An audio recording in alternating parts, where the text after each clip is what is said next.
반갑습니다.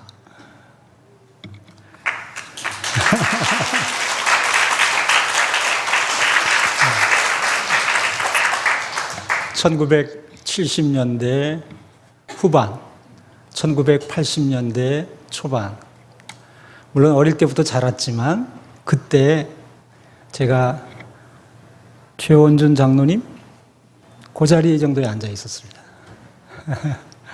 테너를 했습니다. 칸타타도 여러 번 했고요. 칸타타 준비를 크리스마스 같은 경우에는 한 달 전부터 했던 것 같아요. 그리고 거의 다 외워서 하되 악보는 보지만 거의 다 외워서. 그래서 그랬나? 제가 이제 훗날 신학을 하고 목회를 하던 어떨 때 힘들고 괴로울 때 가만히 눈을 감고 있으면 전주부터 시작해가지고 후주까지 머리에서 음악이 쫙 리플레이가 됩니다. 놀라운 체험이죠. 하나님이 위로하시는 거예요. 찬양으로. 그때 그 찬양을 배웠던 자리가 바로 그 자리였습니다. 그때 테너가 한 4명 됐었고요. 베이스가 좀 많았고, 그리고 맨 앞에 소프라노, 그 다음 줄이 엘토. 그리고 연습하다 배가 고프면 우리 정유식 장로님이 초코파이를 사다 가졌어요. 어디 계십니까? 네. 그리고 초코파이 사러 갈 때는 꼭 우리 김옥분 권사님이 같이 갔어요. 지금도 그래요? 그 시절이 참 행복했던 것 같아요. 네. 그리고 여기서 재정 관리를 탁자에서 했어요. 재정 관리를 하시는 장로님, 안수 집사님들이 재정 관리 하시면서 막 재밌고 좋아서 이렇게 즐겁고 막 이렇게 소리를 내시면 찬송 준비하는데 약간 방해가 됐어요. 그래서 뭐라고 한마디 하려고 하면 문인남 선교사님이, 엘토에 앉아있던 문인남 선교사님이 그러지 말라고, 놔두라고. 그래서 이거 찬양 준비하는데 방해되지 않냐고 그랬더니 일주일 만에 이렇게 한번 오셔가지고 얼마나 기쁘면 그러시겠냐고, 그냥 교제하게 놔두라고. 그랬던 기억이 나요. 네. 그 선교사님은 그 후에 우즈베키스탄 선교사로 가셨다가 지금 이제 강원도 어디에 계시는 걸로 알고 있어요. 그렇죠? 은퇴하셨겠죠, 이제는. 네. 혹시 여기 계신가요? 네, 네. 네. 그렇게 참 장로님들이 그렇게 교제하며 그렇게 재미나게 막 목소리를 높여도 그 모습을 여유롭게 바라보았던 찬양대. 그 자리가 거기였습니다. 네. 그 시절이 참 행복했던 것 같아요. 제가 어떤 선배 목사님한테 목사님은 옛날이 좋았습니까? 지금이 좋았습니까? 하고 물으니까 그 선배님이 그러더라고요. 난 지금이 좋아. 그러시더라고요. 난 지금이 좋아. 근데 그게 조금 저한테는 의외의 대답이었어요. 그분은 영락교회 출신이었는데 아버지가 영락교회 장로님이셨어요. 그래서 영락교회 시절에 즐거웠던 이야기를 할 것 같은데 난 지금이 좋아. 그러시더라고요. 그리고 앞으로 더 좋아질 것 같아. 그러시더라고요. 지금 구리에 있는 양로원에 계세요. 그분은 은퇴하시고. 근데 지금도 가서 물어보면 난 지금이 좋아. 그렇게 말씀하실 것 같아요. 평생을 그렇게 사셨어요. 그 선배님은. 네, 여러분 예전의 추억보다 지금이 좋으십니까? 아멘 소리가 오늘 설교를 해야 될 이유가 되는 것 같아요. 네, 설교가 끝나고 나면 여러분 크게 아멘 할 수 있게 되기를 바랍니다. 사람은 누구나 행복하기를 원하죠. 그리고 즐겁게 살기를 원하고요. 어느 누구도 예외가 없습니다. 미국의 하버드 대학의 행복학 강사였던 탈번 샤하르라고 하는 교수가 있습니다. 이게 하버드 대학의 경영학 개론하고 이 행복학이 제일 먼저 이게 그러니까 수강 신청 마감이 되는 아마 과목이었던 것 같아요. 이 행복학 강의를 들은 분이 이 강의의 원고를 기초로 책을 썼습니다. 그 책 제목이 행복 시크릿이라고 하는 책입니다. 근데 거기를 보면 이런 말이 나옵니다. 무작위로 100명에게 물었어요. 100명에게. 여기 지금 제가 대충 세보니까 한 100분 되시는 것 같아요. 100분에게 뭐라고 물어봤냐면 Are you happy? 행복하십니까? 하고 물었다. 그런데 그 중에 90%가 No 그랬어요. No. 10%만 Yes 그랬어요. 아까 아멘 소리가 10%의 소리였던 것 같아요. 그런데 그 10%의 사람들의 나이, 신상을 보니까 65세 이상이었어요. 김영석 교수가 그랬죠? 사람은 나이 60이 넘어야 철이 든다고. 아, 내가 행복한 사람이구나 하는 걸 깨닫는 나이가 정말 60이 넘어야 한다면 우리는 그 전까지는 계속해서 I am unhappy. 나는 행복하지 않아.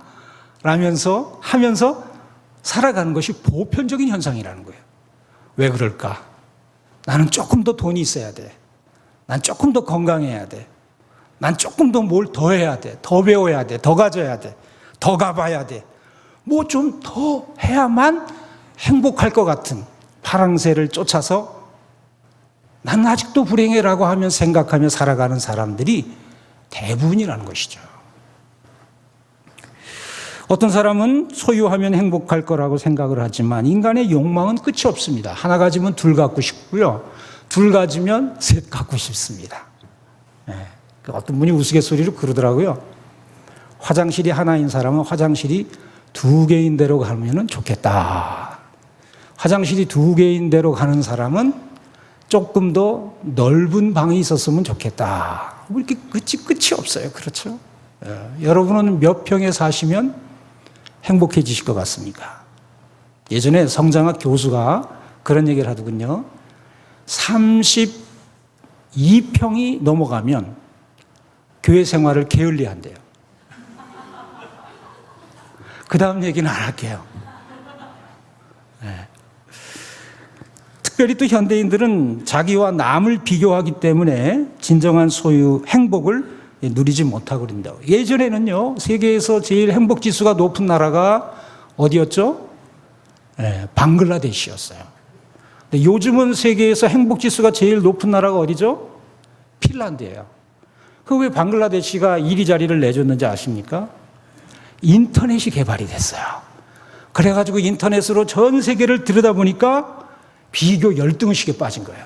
그래서 행복하지 않구나. 우리 상황은 행복하지 않구나. 우리 가운데에도 방글라데시가 있을 수 있습니다. 예전에는 행복했는데 언젠가부터 행복하자. 아리스토텔레스가 인간의 최고의 선은 행복이라고 말했습니다. 무슨 뜻입니까?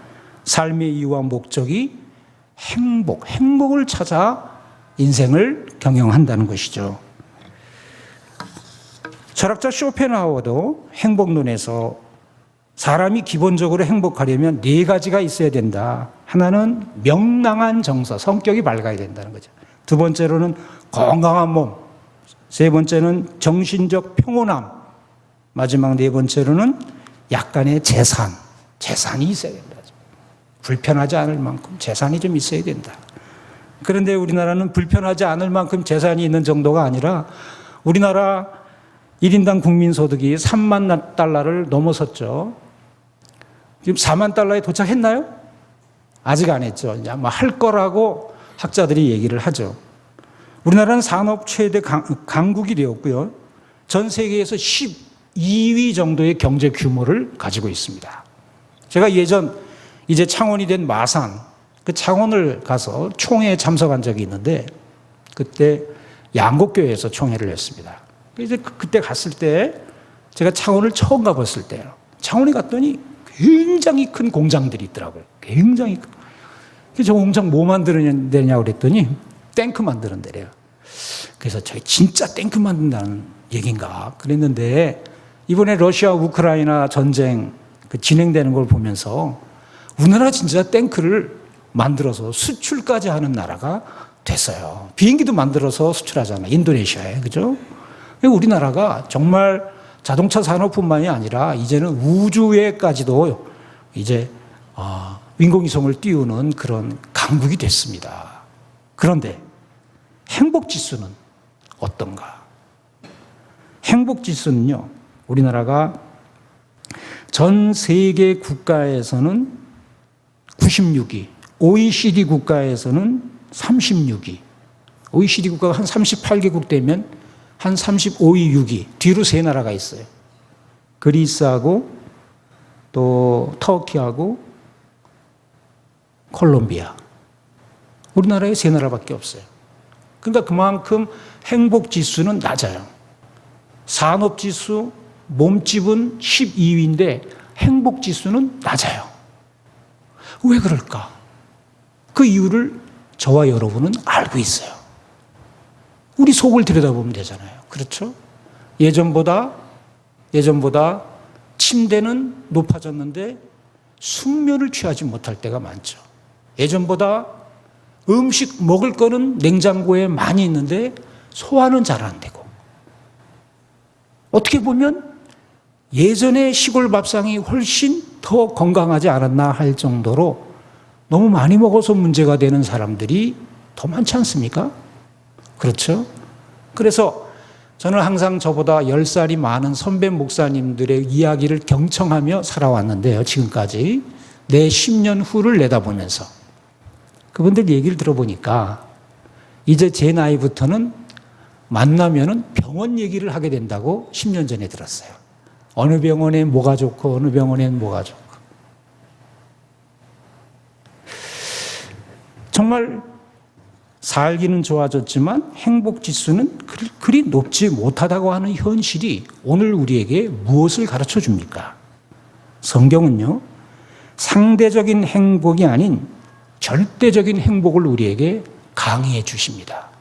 특별히 오늘 본문 이 신명기 33장은 이 모세의 고별 설교 중에 유언에 해당하는 부분인데요. 이 신명기의 신자는 되풀이할 신자, 더블, 두 번째란 뜻이죠. 명할 명자, 명령을 두 번째 하는 거예요. 다시 말하면 한 얘기 또 한다는 뜻이에요. 신명기는 한 얘기 또 한다. 왜 그런 한 얘기를 또 하느냐? 이제 모세가 죽으면 이것으로 교육받은 새로운 세대가 가나안 땅에 들어가야 되는 거예요. 그렇기 때문에 한 얘기 또 하고 한 얘기 또 하고 한 얘기 또 하고 한 얘기 또. 혹시라도 우리 윤 목사님이 하신 설교를 또 하시는 날이 있으면 야, 오늘은 신명기 듣는 날이구나 생각하고 여러분 경청하셔야 돼요. 그게 필요하기 때문에 하나님이 듣게 하시는 겁니다. 정말 그렇습니다. 모세는요, 이 신명기를 통해서 가나안에 들어가야 할 새로운 세대를 무장시켰습니다. 특별히 오늘 이 본문은요, 각 지파마다 축복을 한 후에 그리고 노랫말을 들려준 후에, 노랫말이라고 하는 것이 어찌 보면 진짜 노래로 했을지도 몰라요. 노래로. 모세의 누나 미리암은 노래도 잘하고 춤도 잘 췄잖아요. 그렇죠? 네. 그래서 그것이 끝나고 나서 34장 마지막 장에 가면은 모세가 죽습니다. 그러니까 바로 죽기 전에 한 말인 거예요. 바로 죽기 전에. 사람도 죽기 전에 한 말이 중요하죠? 안 중요하죠? 중요하죠. 감리교의 창시자인 존 웨슬레 목사님이요, 죽을 때 그냥 계시다가 돌아가시지 않고 죽을 것 같이 하다가 눈 뜨고 죽을 것 같이 하다가 눈 뜨고, 그래서 이 임종의 타이밍이 좀 길었습니다. 그래서 그분이 죽기 전에 한 말이 길게 많이 남아있어요. 많이 남아있어요. 그래도 그분이 무슨 말을 그렇게 많이 했을까 궁금하시죠? 한 가지만 얘기해 보면, 인생에 있어서 이 최고의 복은 하나님이 우리와 함께 하셨다는 것이다. 여러 말씀 중에 그런 말씀도 한마디 하셨어요. 모세는 뭐라고 말했을까? 모세는 뭐라고 말했을까? 그것이 오늘 이 본문입니다. 여수르나, 여수르나. 오늘 본문 26절에 여수르요 그랬죠. 여수르는 이스라엘을 말하는 애칭입니다. 애칭. 우리 막둥이 우리 강아지 그러면서 애칭을 부르잖아요. 그렇죠? 사랑하는 사람은 my lover 그러면서 my honey, honey 그러면서 이렇게 애칭을 부르잖아요. 그런 것처럼 이스라엘을 향한 애칭인 거예요. 여술은이요. 여술을 이스라엘을 사랑하는 마음으로 부르는 것이죠. 하나님 같은 이가 없도다. 그가 너를 도우시려고 하늘을 타고 궁창에서 위엄을 나타내시는도다. 하나님이요. 이스라엘을 도와주셨어요. 지금도 하나님이 여러분을 돕고 있다는 것 우리는 알고 있죠? 우리를 돕기 위해서 보내주신 분이 누구시죠? 성령님이시죠. 성령님. 우리에게 헬퍼로 오신 성령님. 근데 그분이 인격의 영이시지 않습니까? 그래서 우리가 그분의 손을 잡으려고 하면 언제든지 우리 손을 잡아주시지만 내가 그분을 쳐다보지 않으면 그분은 기다리고 계세요.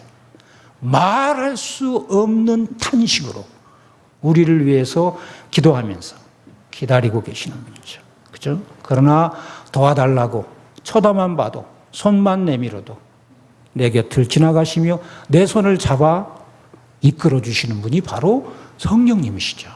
성령은 하나님의 영이시며 동시에 그리스도의 영이십니다.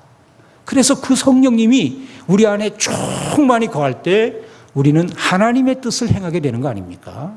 우리를 도우시는 하나님, 도우시는 영이신 성령이 우리에게 계신 것처럼 이 여술은 이스라엘을 하나님이 도와주셨어요. 애굽에 그 말발굽 아래서 건져주셨어요. 430년 종살이 하다가 그 애굽을 빠져나오는 일이 그게 쉬운 일이 아니죠. 기적과 같은 일이죠. 정말 우리의 인생 속에서도요, 구비구비마다 기적과 같은 일들이 많이 있지 않습니까? 그렇죠. 우리 영남교회는 정말 일꾼들을 배출한 엄마와 같은 그런 교회라고 저는 생각을 합니다. 그런 교회이기 때문에 정말 사람을 잘 돕는, 사람의 영혼을 잘 케어하는 그런 노하우가 저는 쌓여 있다고 생각을 합니다. 그런 것들이 잘 이어져 내려갔으면 참 좋겠어요. 제가 설교를 부탁받고 기도를 하는데 떠오르는 분들의 이름이 계속 생각이 나는 거예요. 떠오르는 분들의 이름. 지금은 하늘나라 가셨지만 내가 어릴 때 이곳에서 신앙교육 받을 때 나를 위해서 수고하셨던 분, 그런 분들의 이름이 계속 떠오르시더라고요. 받은 달란트와 은사를 가지고 교회를 위해서 헌신하셨던 분들, 장로님들, 권사님들, 안수 집사님, 그런 분들이 계속 떠오르시더라고요. 너무나 고마운 분들이죠. 저를 도와주셨어요. 저를 도와주셨어요. 많이 도와주셨어요. 장가가는 날 밥도 해주시고,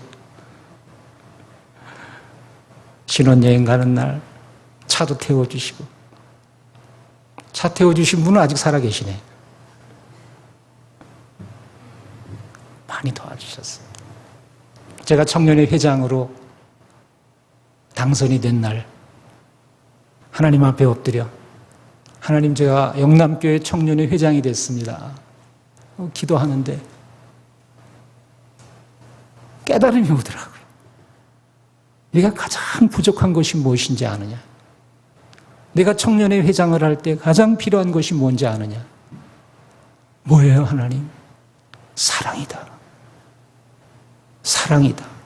저는 1년 임기를 채우면서 무엇이 사랑인가? 이 상황에서 무엇이 사랑인가? 이 일을 기획할 때 어떻게 하는 것이 사랑으로 기획하는 건가? 그걸 중점으로 했어요. 평가회를 할 때도 어떻게 해야 이게 사랑으로 평가회 분위기가 흘러갈 것인가? 지적하고 마음 상처받으로 끝나는 것이 아니라 상처받지 않고 그 다음을 기다리면서 1년 동안 준비해 갈 수 있도록 동기유발을 시킬 수 있는 그 방법이 뭘까? 그런 마음으로 제가 청년회 회장을 했습니다. 영남교회에서 저를 사역자로 부르셨습니다. 그래서 중고등부 전도사로 제가 재직을 했는데, 그때 제가 재직하면서 그때 지하실에서 예배를 드렸습니다. 그때 느꼈던 건 뭐냐면 난 부족하구나. 내가 부족하기 때문에 나를 불러주셨구나. 여기서 나머지 공부 시켜서 내보내려고 나를 부르셨구나. 그것을 제가 깨닫게 되더라고요. 그때 부장님이 김두봉 장로님이셨어요.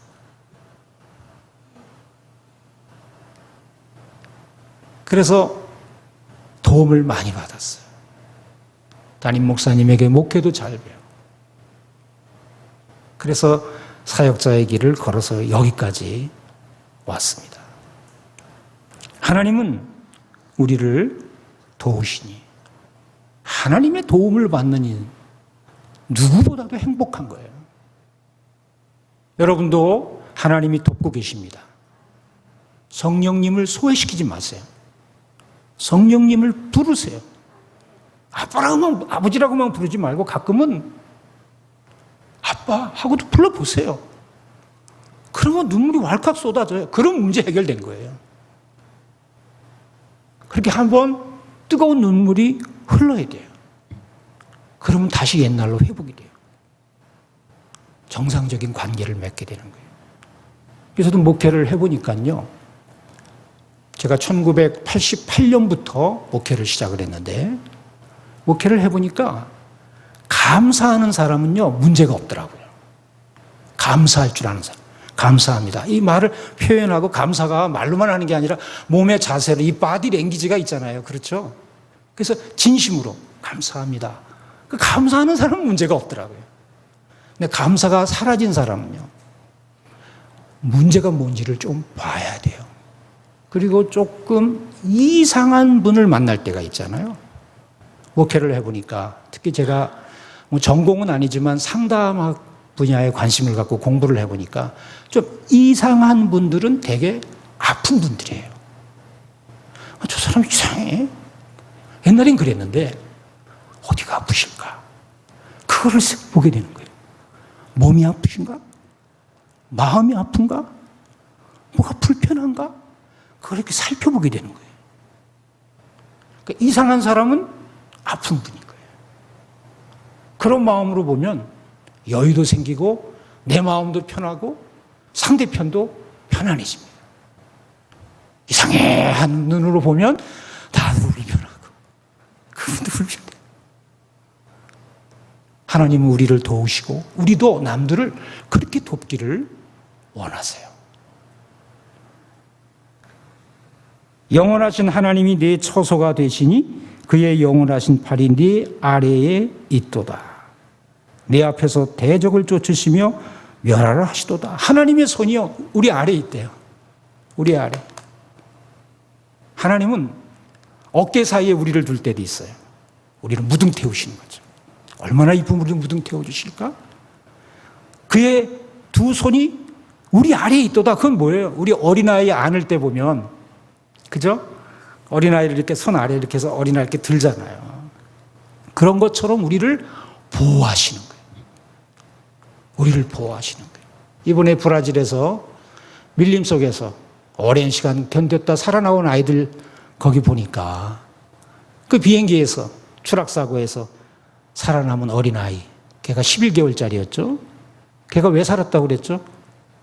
엄마가 품어줬어요. 마지막 충돌 현장에서 엄마가 품어준 거예요. 그 아이는 살았어요. 엄마는 죽고. 엄마는 조금 더 살다 죽었어요. 엄마가 유언을 남기고 죽었죠. 얘들아 힘을 모아서 살아서 나가야 된다. 이 밀림 속에서 살아나가라 하고 삶의 의지를 불어넣어 준 거예요. 삶의 의지를. 그리고 엄마는 죽었어요. 그러니까 그 4명이 똘똘 뭉쳐가지고 밀림에서 끝까지 살아서 구조되지 않았습니까? 우리에게 팔을 아래로 넣어서 우리를 보호해 주신다. 때마다 일마다 보호해 주시고 지켜주시고 불 가운데에서 물 가운데에서 건져주시고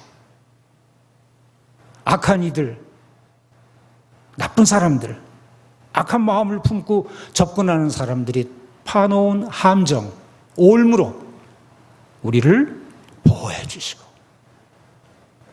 어떠신가요? 살아보시니까. 다 좋은 사람만 있는 건 아니잖아요. 그렇죠? 작심하고 접근하시는 좀 안 좋으신 분들도 있잖아요. 하나님은 그것들을 영적으로 보게 하셔서 피하게 하시죠. 결정적인 순간에 피하게 하시고, 결정적인 순간에 정보를 캐치하게 하셔가지고 올무에 빠지지 않도록 그렇게 우리를 보호하시는 분이에요. 얼마나 행복합니까? 이 험한 세상 이단에 빠지지 않고 이렇게 살아있는 거룩한 교회에서 거룩한 말씀을 여러분이 듣고 양육받을 수 있다는 거 복입니다. 이단 사이비 종교에 빠진 사람들이요, 못 배우신 분들이 아니에요. 많이 배웠는데도 홀려서 빠지더라고, 보니까. 그래서 제가 한 번은 창조론 강의를 하시는 강사님하고 대화를 하다가 그런 얘기를 했어요.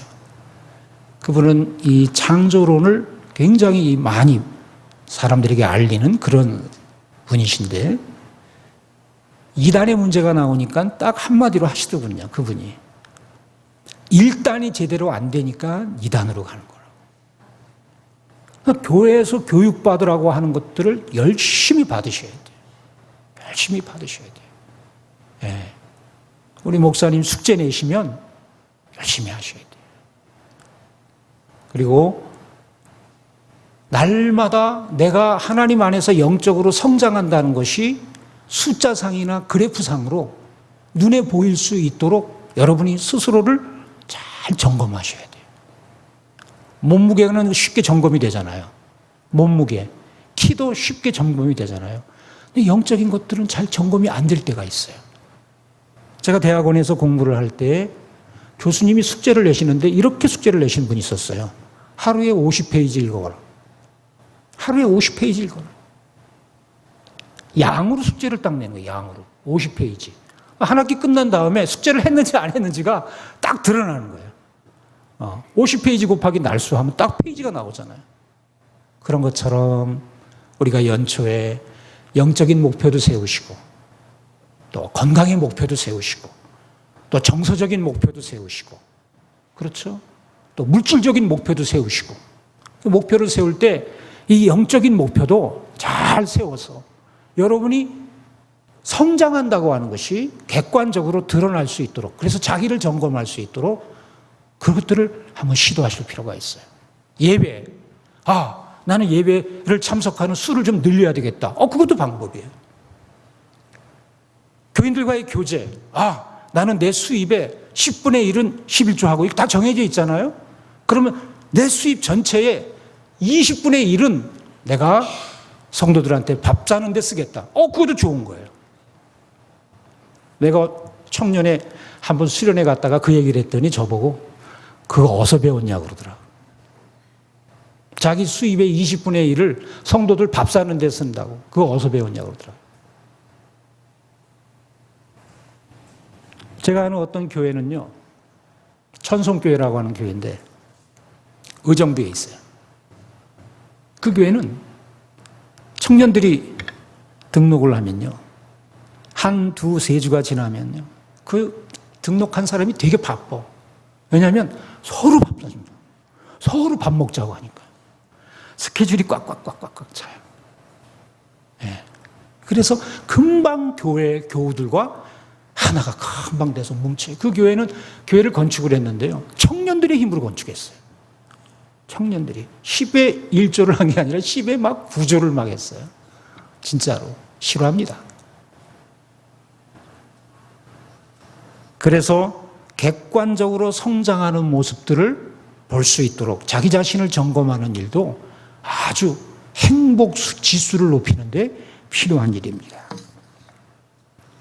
그 다음에 보니까 이스라엘이 안전히 거하며 야곱의 샘은 곡식과 새 포도주의 땅에 홀로 있나니 곧 그의 하늘이 이슬을 내리는 곳에로다. 이스라엘 성지순례를 가봤더니요, 그 어떤 성에는 요새죠, 요새. 이슬이 내리는 것을 받아서 물길을 만들어가지고 물을 저장하려고 해놓은 그 홈을 본 적이 있어요. 그만큼 비가 많이 내리지 않는 곳이죠. 그리고 예수님 말씀하시기를 산 위에 있는 동네가 숨기지 못할 거라는 표현이 복음서에 있지 않습니까? 진짜 동네가 산 위에 있어요. 산 위에 있어요. 그래서 왜 동네가 산 위에 있나? 우리나라 같으면 산 아래에 있을 텐데. 이유를 가보니까 알겠더군요. 산 위에 동네가 있는 이유는 거기에 물이 나기 때문에 그래요. 물이 아래 나지 않고 위에 나더라고요. 그러니까 물 옆에 동네가 있는 것이죠. 하나님이요, 우리를 보호하시고 우리에게 물질적 복을 주실 때에 이 지표서 위에서 내리는 빗물을 받아서 사는 게 아니라 아래에서 올라오는 샘물로 살게 하게 하시는 줄로 믿습니다. 그래서 예수님도 목마르지 아니하게 하는 생수가 될 거라고 그랬잖아요. 예수님은 샘물로 오신 분이에요, 우리에게. 이랬다 저랬다 늘 일정하게 샘물로 솟아오르게 하시는 우리 주님, 우리를 영적으로나 육적으로나 물질적으로나 정서적으로나 그 키가 자라가며 하나님과 사람 앞에 은총과 귀중히 여김을 받았던 예수님처럼 우리를 그렇게 풍성하게 세워가시는 그런 분이에요. 예수님이 이 땅에 오셔서 공생의 기간 동안에 하나님 나라를 선포했죠. 바실레이아 투데우, 하나님의 나라, The Kingdom of God, 하나님의 나라를 선포했어요. 그 선포한 메시지를 들은 사람이 어떻게 변화가 됐냐면요, 행복해졌어요. 행복해졌어요. 그러니까 예수님은 사역을 하시면서 사람들을 행복하게 만들어줘요. 베드로에게는 뭐라고 그랬죠? 날 따라오너라.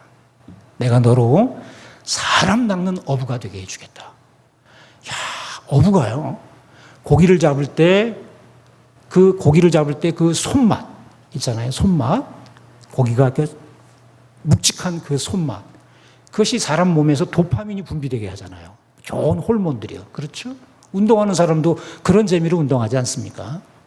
그런데 그 고기 잡는 것도 재밌는데, 그것도 내 호구지책이 되는데, 사람을 낚는 어부가 되면은 어떤 일이 벌어질까? 이야, 기대를 갖게 해준 거예요. 예수님이 베드로에게 기대를 갖게 해준 거예요. 그리고 그 기대에 부응하도록 베드로를 훈련시키고, 요한복음 마지막 장에 뭐라고 그랬습니까? 시몬아, 내가 나를 사랑하느냐? 내 양을 먹여라. 이미 사람을 낚는 어부가 아니라 사람들이 주님의 제자로 많이 모여 있으니 네가 그 사람들을 이제는 먹여라. 그렇게 분부하신 거죠. 사람 낚는 어부, 사람을 키우는 베드로. 주님이 교회의 머리 되시고 우리가 주님의 몸이 되잖아요. 그렇죠? 이 몸된 교회가 하는 일이 뭐냐면 사람 낚는 어부가 되고, 그걸로 끝나는 게 아니라 사람을 먹여주고 키워주는 교회가 정말 살아있는 교회 아닙니까? 세교가 등록을 하면 내가 밥 사고 싶습니다. 이번 주에는 약속이 있는데 그럼 다음 달에, 그 달도 바쁜데요. 그러면 정말 그 교우가요, 물론 상황을 봐서 해야 되겠지만 정말 여기가 천국의 지점이구나 하는 생각 하게 될까요? 안 하게 될까요? 네. 그래요. 하나님이 우리를 풍성하게 하시면요, 우리가 그 풍성함을 누려 행복한 것으로 끝나는 게 아니라 그 풍성함을 나눔으로 행복하는 것도 누리기를 원하세요. 예수님 말씀하시기를 주는 것이 받는 것보다 복되다고 했잖아요. 그렇죠? 주는 것이 받는 것보다 복돼요. 그런데 그걸 알려면 어떻게 해야 되죠? 줘봐야 돼요. 줘보면 이게 하나님의 말씀이구나. 그 예수님이 그러셨잖아요. 내가 하는 말이 사람의 말인지 하나님의 말씀인지 알고 싶거들랑 그 말씀대로 어떻게 하라고 그랬습니까? 해봐라.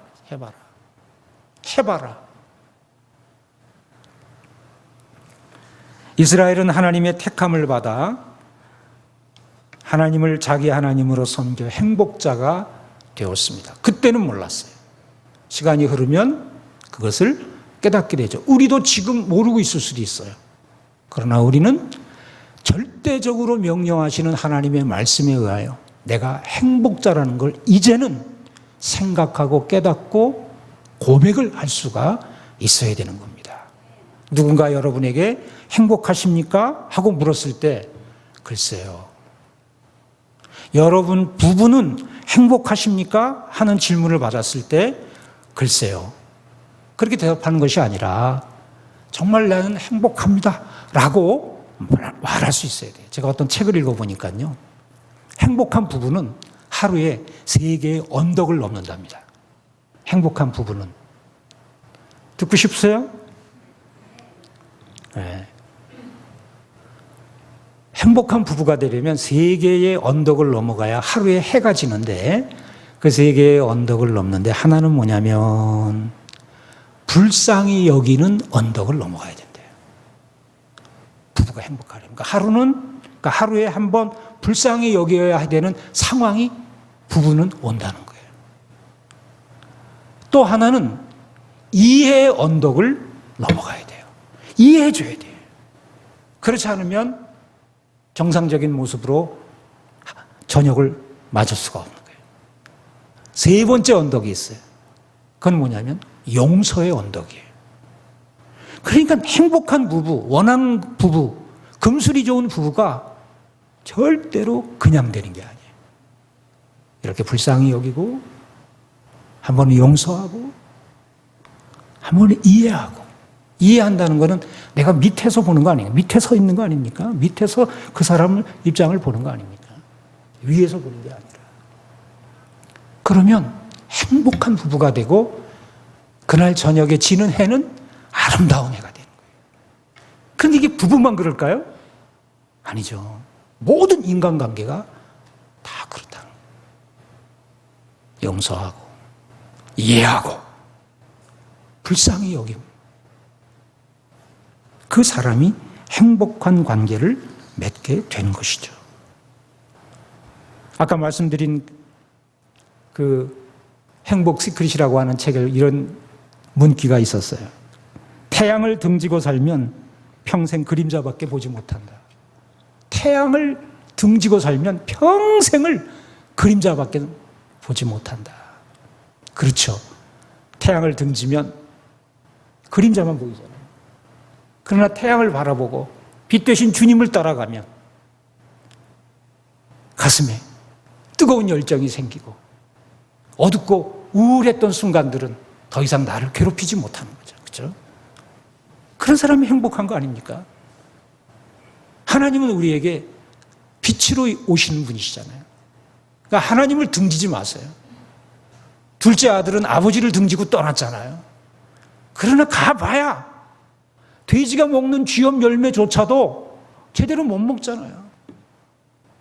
이스라엘 가서 제가 돼지가 먹는 쥐염 열매 한번 먹어봤거든요. 초콜릿 맛이 나더라고요. 먹을만해요. 그 돼지가 먹는 건데 돼지가 먹는 거니까 나도 조금 먹어도 될 거지. 돼지가 먹는 걸 왜 네가 먹어 하고 욕을 먹은 거예요. 그랬더니 눈물이 툭툭툭툭 떨어졌던 거예요. 아, 나는 돼지만도 못하네. 돼지만도 못해. 내 아버지 집에는 풍성한 품꾼들이 있는데 나는 여기서 돼지만도 못한 인생을 살고 있구나. 너무너무 슬프고 아버지한테 미안했던 거예요. 그래서 다시 등을 돌려서 아버지한테 가는 거예요. 나 이제 아버지한테 가서 아버지의 품꾼으로 내가 살아야 되겠다. 내가 이 미안함을 아버지의 품꾼이 되어서 내가 이걸 갚으며 살아야 되겠다 하고 가죠. 거리가 먼데 집 나간 둘째 아들을 기다리던 아버지는 거리가 멀어도 둘째 아들을 벌써 딱 한눈에 알아보셨어요. 달려가시죠. 그 아들을 끌어안습니다. 아들이 말합니다. 아버지, 이제 내가 아버지께 죄를 졌습니다. 내가 아버지 품꾼으로 살고 싶습니다. 무슨 소리 하는 거냐. 꽉 끌어안죠. 더 이상 말 못하게. 그런 말 못하게. 꽉 끌어안고. 뭐라고 소리칩니까? 신을 가져다 이 아이에게 신을 신겨라. 가락지를 가져다 아이의 손에 끼워줘라. 가락지를 손에 끼운다는 것은요, 또 상속하겠다는 거예요. 보통 아버지가 아니에요. 풍악을 울리고 육축을 잡아 잔치를 벌리자 말이지. 죽은 아들이 돌아왔단 말이지. 그러면서 아버지가 기뻐하며 잔치를 벌입니다. 하나님은요, 우리에게 그런 분이에요. 의인을 위해서 죽는 자가 없고 선인을 위해서 죽는 자가 혹 있거니와, 그리스도께서는 우리가 죄인 되었을 때 우리를 위하여 죽으심으로 우리를 향한 자기의 사랑, 하나님의 사랑을 확증하셨느니라 그랬어요. 우리도 그럴 때, 의인이 아닐 때, 선인이 아닐 때 아버지 등 돌리고 갔는데도 불구하고 다시 돌아오니까 그렇게 융숭하게 대접을 해주는 거예요. 이제까지는 너희가 내 이름으로 아무것도 구하지 아니하였으나 구하라 주시리니 너의 기쁨이 충만하리라. 요한복음 16장 24절에 기도하라고 말씀하시면서 주님이 그렇게 가르쳐 주셨어요. 너희가 이제까지는 내 이름으로 아무것도 구하지 않았으나 구하라. 그리하면 주시리니 너의 기쁨이 충만할 것이다. 그 기쁨이란 단어를 행복으로 바꿔도 같은 의미인 거예요. 너희가 행복하게 될 거다. 주님의 이름으로 기도하면 행복하게 될 거다. 주님의 이름으로 기도하면 마음의 즐거움이 생길 거다. 그래서 해봤어요, 저도. 어떤 기도는 하나님이 no 그러셔요. 어떤 기도는 yes 그러실 때도 있어요. 어떤 기도는 기다려라 그럴 때도 있어요. 응답은 다양해요. 그런데 공통분모가 있어요. 그게 기쁨이더라고요. 기쁨이에요. 기도하면 기쁨이 와요. 기도하면 기쁨이에요. 그래서 바울이 외쳤던 구호가 뭡니까? 항상 기뻐하라. 쉬지 말고 기도하라. 범사에 감사하라. 행복한 사람은요, 외칠 구호가 있습니다. 행복한 사람은 부를 노래가 있습니다. 행복한 사람은 흔들 깃발이 있습니다. 하나님은 우리에게 다 주셨어요. 그리스도를 통해서 우리에게 다 주셨어요. 십자가의 깃발 높이 들고 항상 기뻐하라. 쉬지 말고 기도하라. 범사에 감사하라. 노래를 부르며 예수는 그리스도, 예수는 주, 하나님의 영으로 하나님을 찬양하는 그러한 구호를 외치며 우리들이 여태까지 살아온 거 아닙니까? 행복한 사람들이에요. 교회는 우리의 다음 세대에게 그것을 계속해서 이어가야 합니다. 제가 바울 서신을 강의하다가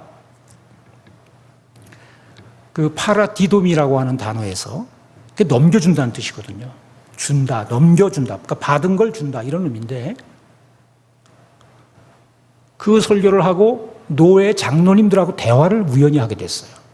이 다음 세대에 대해서 논의를 하는데 제 입에서 이런 말이 나왔어요. 우리가 교회의 다음 세대를 위해서 뭘 할 건가? 저는 스스로 고백하기를, 제가 이 영남교회가 생각이 나더라고요. 그 순간에. 더도 말고 덜도 말고 받은 것만큼만 넘겨줘라. 네가 받은 것만큼만 넘겨줘라. 그 은혜가 제게 임하더라고요. 근데 대부분요, 받은 것만큼을 못 넘겨주는 거예요. 우리 선배들은 대로 배워서 말로 썼는데 우리는 말로 배워가지고 대로 써. 말이 뭔지 대는 뭔지는 아시죠, 다들? 네, 요즘 말 대 잘 안 써가지고 또 모르실까봐 이 대박, 한 말 두 말 할 때 쓰는 대박, 한 대 두 대, 그 다음은 홉이죠, 홉, 요만한 거. 옛날 우리 선배들은 대로 배워가지고 말로 썼다니까요. 근데 우리는 말로 배워가지고 대로 깨작깨작 하다가 끝나는 경우가 많을 수 있어요. 어떻게 해야 될까요, 이제? 받은 것만큼만 생각해 보세요. 등을 두들겨 주셨던 권사님, 끝까지 자리를 지켜주셨던 장로님, 처음서부터 함께해 주셨던 부장집사님, 그렇게 그렇게 우리는 많은 혜택을 받으며 여기까지 왔잖아요. 그러니까 더도 말고 덜도 말고 그냥 그만큼만, 파라디돔이 그만큼만 넘겨줘, 그만큼만. 그래도 소망이 있어요. 그래도 샘이 솟을 거예요. 심령이 살아나는 역사가 있을 겁니다. 오늘은 6월의 마지막 주. 에베네셀의 하나님이 여러분을 한 해의 절반 살려주셨어요. 이제 다음 주는 7월의 첫 주요. 우리는 또 새로운 삶을 살아가게 될 거예요. 그때는 여호와 이레 준비해 주실 하나님을 바라보며 감사하는 마음으로 또 시작하는 거예요. 그런 사람이 행복해요. 에베네셀의 하나님, 여호와 이레의 하나님. 그것을 좌우명으로 적어놓고 사는 거예요. 옛날 선비들이 공부하다가 피곤해서 졸리면 고개가 싹 돌아가면 정신일도 하사불성, 정신 차리고, 또 졸려가지고 요번에는 요거 보기 싫으니까 이쪽으로 싹 돌리니까 수신제가 치국 평천하라. 입신양명 출세, 가문의 명예를 위해서 그 좌우명을 적어놓고 그렇게 공부하며 열심히 정진했듯이, 한쪽에는 여기까지 인도하신 에베네셀의 하나님, 여기는 우리의 다음을 책임져 주실 여호와 이레의 하나님, 이렇게 적어놓고 좌우명을 삼고 하나님께 감사하는 사람이 행복한 사람인 거예요. 마지막 절을 보니 이스라엘이여 너는 행복한 사람이로다. 여호와의 구원을 너같이 얻은 백성이 누구냐? 그는 너를 돕는 방패시요 내 영광의 칼이시로다. 내 대적이 내게 복종하리니 내가 그들의 높은 곳을 밟으리로다. 여기 방패와 칼이 나와서 전신갑주 이야기를 한번 해볼게요. 에베소서를 가봤더니요, 에베소서가 환락의 도시였더라고요. 1년에 한 달은 술 파티가 있는 도시였어요. 그냥 술이 취해가지고 술 먹고 하는 모든 실수를 다 용서해줘요. 그런 문화가 있었어요, 에베소에. 이집트의 클레오파트라가 배를 타고 와서 산동네 위에 있는 아케이트, 동굴을 파서 만든 네모난 상가들, 거기서 금은 보석들을 사가지고 쇼핑하고 돌아가던 곳이 에베소예요. 그 에베소에는 정말 그런 환락의 문화가 있었어요. 그곳에 교회가 세워지고, 그 교회가 어떻게 운신을 해야 할지를 몰라서 고민하고 있을 때 옥에 갇힌 바울이 에베소서를 써서 두기고 편에 들려서 편지를 보낸 게 에베소서잖아요. 근데 그 마지막 6장을 보면요, 그런 도시, 따져보면 지금하고 똑같아요.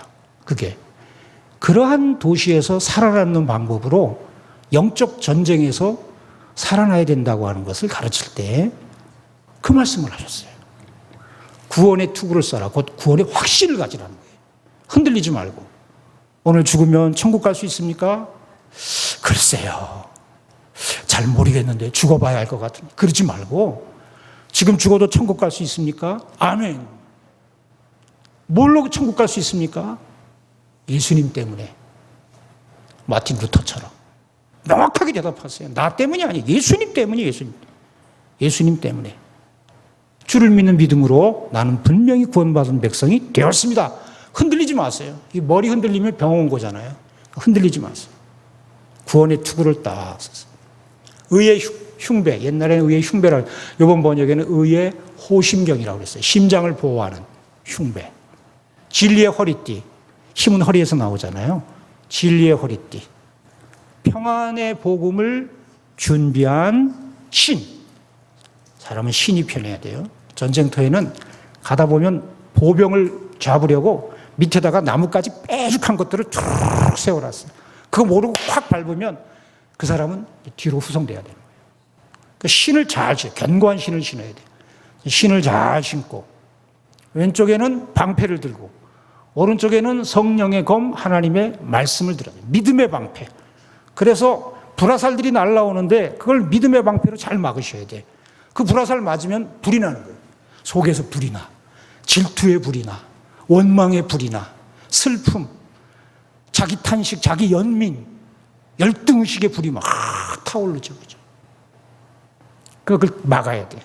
그걸 믿음으로 탁 막아야 돼요. 그러나 수비만 하면 절대로 이길 수가 없어요. 공격이 최고의 수비입니다. 공격도 하셔야 돼요. 그래서 하나님이 말씀을 주신 거예요. 성령의 검은 하나님의 말씀인 것이죠. 자, 이제 준비가 됐어요. 우리 전부 다 전선으로 나가자고요. 우크라이나가 이제 전열을 가다듬고 러시아가 뺏은 땅을 향하여 지금 나아가고 있죠. 근데 잘 가고 있어요? 못 가고 있어요? 잘 못 가고 있잖아요. 왜 그럴까요? 러시아가 몇 개월 동안 방어 진지를 견고하게 파놨어요. 참호들을. 진지 1번 방어선, 뚫어지면 2번 방어선, 뚫어지면 3번 방어선. 이렇게 러시아가 다 준비를 했기 때문에 아무리 좋은 무기를 갖고 들어가서 일진을 깨트리고 들어가도 그 다음에는 스물나무 하나 없고 스물산도 하나 없는 허벌판에 그냥 노출되는 거예요. 그랬더니 10km 후반 저쪽에서 뭐가 날라와요? 포탄이 날라오는 거예요. 그러니 요리 피하고 조리 피해도 결국은 다 죽는 거예요. 더 이상 못 가는 거예요. 전신갑주를 입었는데 더 이상 못 가. 그때 뭐가 필요해요? 지원이 필요한 거예요. 전화를 해야 돼요. 무전기가 필요해요. 우리가 이렇게 첫 번째 방어선은 뚫었는데 두 번째 방어선에서 하늘을 지붕사바 노출되어 있다. 우리 지금 포탄에 지금 다 죽어간다. 도와달라. 그럼 비행기가 뜨는 거예요. 비행기가 쫙 떠서 저쪽 10km 후방에서 포탄 쏘는 진지를 초토화시키는 거예요. 그 무전기가 뭐냐면 기도예요, 기도. 그래서 전신갑주 에베소서 6장 그 다음을 보면 무시로 성령 안에서 기도하고 여러 성도들을 위하여 구하고 나를 위하여 구할 것은 내가 입을 열어 복음의 비밀을 담대히 전할 수 있도록 나를 위해서 기도해달라. 그렇게 바울이 부탁을 하는 장면이 거기 나오잖아요.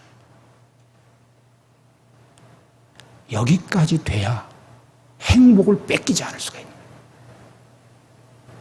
전신갑주 입고 영적 전쟁터에 나가서 그 영적 전쟁터가 어떨 때는 거실이 될 수도 있고 어떨 때는 시장이 될 수도 있고 어떨 때는 직장이 될 수도 있고 어떨 때는 친구들과의 모임이 될 수도 있어요. 그때 우리의 행복을 빼앗기지 않으려면 우리의 지원군이신 하나님께 지원을 요청하는 이 기도가 꼭 필요한 거예요. 그래서 여러분의 행복을 잘 지키고 여러분의 다음 세대에게 잘 물려주어서 모세처럼 같은 말을 또 했던 모세처럼 멋진 유언을 남기고 행복의 가문들을 다 만들어 가시는 저와 여러분 되기를, 우리 영남교회 되기를 주의 이름으로 축원합니다. 기도하겠습니다. 하나님 아버지 감사합니다. 2023년 6월 25일 의미가 있는 날, 우리의 영적 전쟁에서 살아남아 행복과 기쁨을 지켜낼 수 있도록 지혜를 주신 것 감사합니다. 하나님의 교회, 몸된 교회를 주께서 복 주셨사오니 온 성도들이 다 행복자 의식을 가지고 행복함으로 승리할 수 있게 하여 주시옵소서. 예수님의 이름으로 기도하옵나이다. 아멘.